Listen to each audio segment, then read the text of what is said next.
Today marks 1 year since a tragedy so many of us will never forget, the deadly District Dogs flood in Northeast Washington.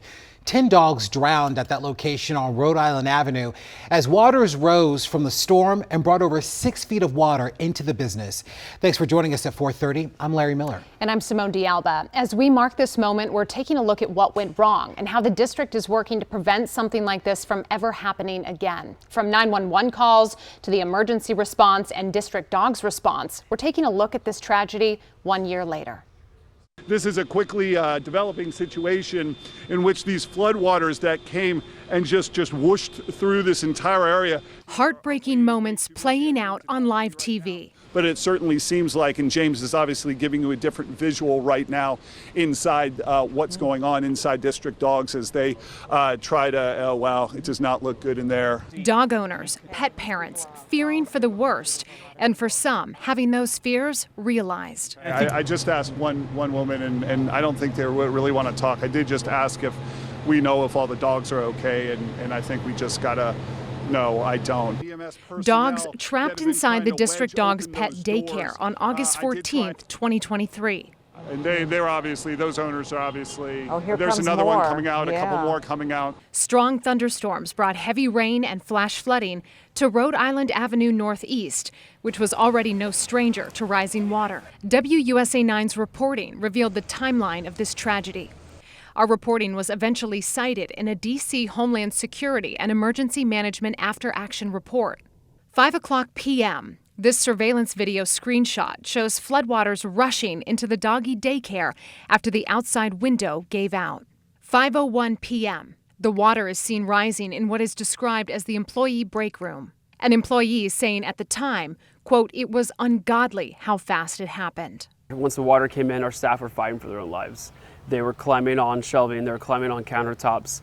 Some of them can't swim, and they're holding on for their own life. Meanwhile, in the boarding room, the water level is halfway up these double-decker cages. 5 minutes after this image, 5:06 p.m., the first 911 call is made by the District Dogs manager in Montgomery County, who was witnessing the flooding from surveillance cameras, according to the transcript provided by D.C. Office of Unified Communication. The manager telling the 911 call taker, quote, "It's flooding horribly. The walls gave out. The area floods so bad all the time, it broke the wall. The whole building is going underwater right now." 3 minutes later, 5:09 p.m., the assistant manager makes a call from Prince George's County, according to the OUC. She tells the call taker that she is also watching a camera and that people and animals are inside. Quote, "The whole place looks like a swimming pool right now. It's like the third, fourth time we flooded. This time, it's terrible." By 5:10, a dispatcher is heard in a radio clip calling the incident a water leak. For public assist at the District Dogs at 680 Rhode Island Avenue Northeast for a water leak. At 5:18 p.m., the first call is made from inside District Dogs, according to transcripts. Quote, "We are trapped in water that is above our heads. There are 6 people trapped in the water and we have no way out." 5:20, DC Fire and EMS who are on scene identify the situation at District Dogs. It's not until 5:22, 16 minutes after the initial 911 call, that dispatch notifies rescuers about the incident and requests assistance. And by 5:29, fire and EMS confirm they have entered the building and began rescues. Oh, here comes a dog, James. Hey, here's some good news right Puppy here. rescue. Oh, that's Here's terrific. 2 dogs. Here's some heartwarming. Wow, I just got chills. Several dogs were rescued, carried out of that building, and survived. I was running over here and just kept thinking, I was just really praying that she was okay. I couldn't get through on the phone, so I just kept calling and calling. So I just rushed over here. But 10 did not. Zenny was like my life. I would do anything for this dog. I'm focused on taking care of my team, taking care of the pet parents that lost their loved ones. People may think that they're just dogs, but they were really a big part of our families. Yeah. For many, they were family and are. Well, there were swift and loud calls for transparency and accountability from the city's long-troubled 911 center. Delia Gonsalves continues our team coverage, and she's live outside the now shuttered District Dogs. And tell us what changes have been made there, Dee. Well, Simone, we're told that lessons were learned, changes were made, but we also know, and we have reported and shared with you, that mistakes are still happening at DC's 911 center. Get this, it was exactly this time last year that DC Homeland Security tweeted out a message warning drivers to avoid this stretch of Rhode Island Avenue, the 600 block of Rhode Island Avenue, because it was prone to flooding. Still, by 5 o'clock, we know that fire crews were rescuing people trapped inside their vehicles under that underpass. And we also know that firefighters, they staged a command center right there at Greater Mount Calvary Holy Church, never knowing that right across the street, dangerous floodwaters had already started pouring in to District Dogs. Well, public sits at the District Dogs at 680 Rhode Island Avenue Northeast for a water leak. A water leak, even though that OUC supervisor knew people and dogs were trapped and coded the call as flood public assistance. When he uttered those words, water leak, it triggered a low priority response, leading to a near 15-minute delay that proved to be deadly for 10 dogs trapped inside their kennels at District Dogs on Rhode Island Avenue Northeast. Surveillance images show those kennels were submerged in floodwaters. We could have done things differently. A week later, the director of the Office of Unified Communication said the agency was making changes as a result of what she described as an unprecedented incident. There was no policy or protocol at that time for those people to do the things that we're talking about doing now. Because it took all of us sitting down. Reading the CAD report in its entirety, of course there are policies. No. Okay, thank you. WUSA 9 has made several attempts to interview Heather McGaffin about what changes were made a year later. We are still waiting for a response. While OUC has struggled to overcome issues with its computer system and staffing levels, according to the agency's public dashboard, they've added a 4th supervisor to each shift and more than doubled training hours. An audit report issued after the District Dogs incident recommended staff, quote, reduce improvising and ad-libbing. The dashboard says as of 5 months ago, OUC has migrated to a new protocol system and that training is ongoing.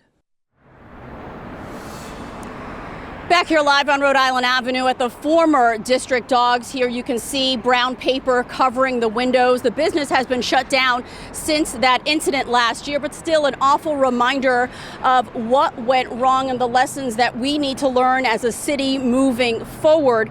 I should tell you that I asked OUC about the status of that supervisor who first described this incident here as a water leak. I am still waiting to hear back from them. The only information that I was able to glean was from their public dashboard. And we have secured DC crime bill and their mandate for that public dashboard. That crime bill asked for more transparency from OUC, but the author of that crime bill, Councilmember Brooke Pinto, says she is still going to ask for more transparency, more accountability, and legislative action to make sure that OUC does the right thing. I should also tell you, I tried reaching out to Deputy Mayor of Public Safety, Lindsay Appiah, for an interview or even a statement about this incident. Her office declined. We're live in Brookland. Delia Gonsalves, WUSA 9. Delia, it's remarkable that we have so many unanswered questions at this point. You've been investigating that specific agency for well over a year now, and as a result of your reporting specifically, a number of changes took place. It is remarkable that even with the legislation that has moved forward, that we still don't have answers to those important questions. Right. And then when you hear the word water leak, how infuriating that must be, the emotion that is still around all of this. Yeah. Delia, for your continued reporting, thank you. Well, Mona was one of the dogs who died that day. She would have turned 1-year-old today. It's heartbreaking to see her photos. Mona's owner tells our Leslie Moreno that she still does not have a clear answer about what happened right before Mona's death. Not a day goes by that Jocelyn doesn't think of Mona and how helpless she must have felt as she drowned trapped inside her kennel. Just the overall guilt of it, of not being there to help her is really still something that I struggle with. On August 14th of 2023, heavy storms flooded the doggy daycare, trapping Mona and 9 other dogs inside their kennel in over 6 feet of water at District Dogs on Rhode Island Avenue. Crews were able to evacuate 6 employees and 20 dogs. 8 of the 10 families filed a lawsuit against District Dogs and its founder, Jacob Hensley. Jocelyn chose not to. I just chose not to for my own personal situation, I guess. To this day, she says there are many unanswered questions about the moments leading up to Mona's death and why there was no emergency plan in place, even though the business has flooded before. The only thing that would really help me is just giving me like a play-by-play over what happened, because we still don't know anything. So it's like, I think an apology doesn't really do the situation justice. She's unhappy with the lack of response and accountability from the owner. The owner just won't say anything. I haven't heard from him since last year. And he hasn't even reached out to say anything, even now. Since the tragic incident, Jocelyn has been looking for ways to honor Mona. She regularly donates to local animal rescues. Welcome home, Paloma. And she recently adopted 2 dogs. Paloma, a rescue from a shelter in Virginia, and Mariposa, a 3-legged rescue who was on the verge of being euthanized. It brings back those memories of Mona. So it's hard not having her around and being able to experience that with Mona, but I'm glad that her memory lives on. Liz Moreno, WUSA 9. Well, to mark 1 year since this tragedy, District Dogs released a statement to WUSA 9 saying in part that August 14th will forever be a day of profound sadness and solemn remembrance for the District Dogs family. Last August's unprecedented storm and accompanying flood changed so many lives that day, especially for the families who lost their beloved dogs and our staff members who heroically risked their lives to rescue as many dogs as they could. There are no words to convey our sorrow for the families still grieving for the loss of their dogs. We remain eternally grateful to our dedicated staff and loyal customers for their support in the immediate aftermath of the flood and throughout the past year. We are committed to healing these wounds and building deep and lasting ties with the communities we serve.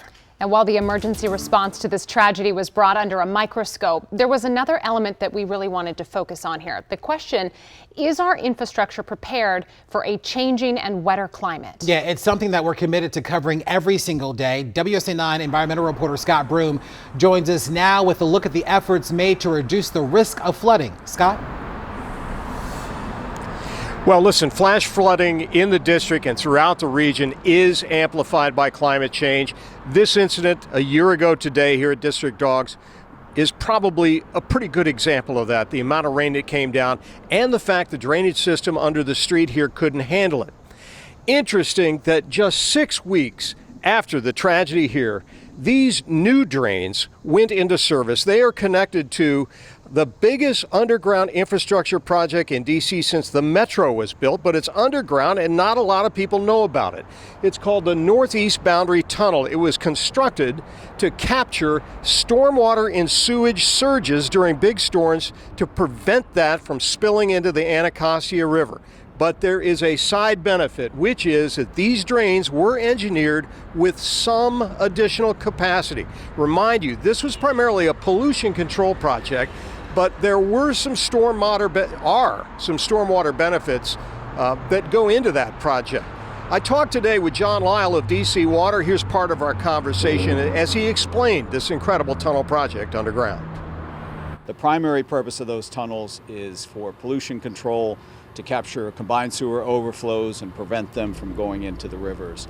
But a secondary purpose of the Northeast Boundary Tunnel is to also help mitigate flooding. That tunnel, the Northeast Boundary Tunnel that is now in operation, is capable of storing 90 million gallons of additional combined sewage, in addition to the 100 million gallons that's already in operation. So what happens is that the tunnel system, with this added capacity, is able to capture all of that flow and store it and then convey it to Blue Plains where it's treated and then return to the Potomac River much cleaner than it was received. So that is just the added capacity of the tunnel system helps with mitigating the flooding. When the sewer system fills up and is not able to take any more stormwater off of the streets, then that's when you start to see backups and some localized flooding. And so we are confident that the tunnel system is going to help mitigate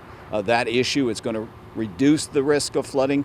It will not entirely eliminate it because it's really impossible to spend your way out of that problem altogether.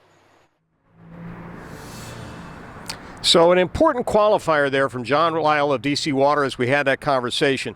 The improvements that have been made here are by no means a guarantee that it's not going to flood again at some point under some conditions here at this Rhode Island Avenue location. It's flooded many times in the past, but it does appear that this underground tunnel, 5.1 miles long, nearly $600 million, more than a $500 million project, has had some effect.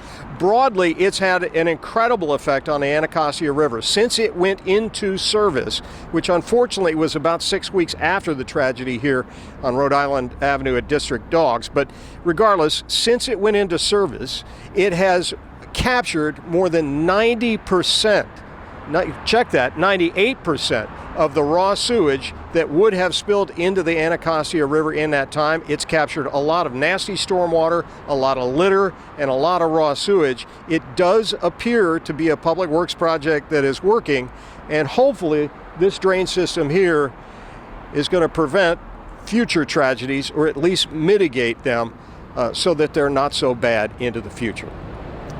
Scott. Reporting live on Rhode Island Avenue, Scott Broom, WUSA 9. That was the silver lining. That was exactly what we needed to round out our coverage of such a really tough story This today. has been difficult, to say the least. Scott, thank you.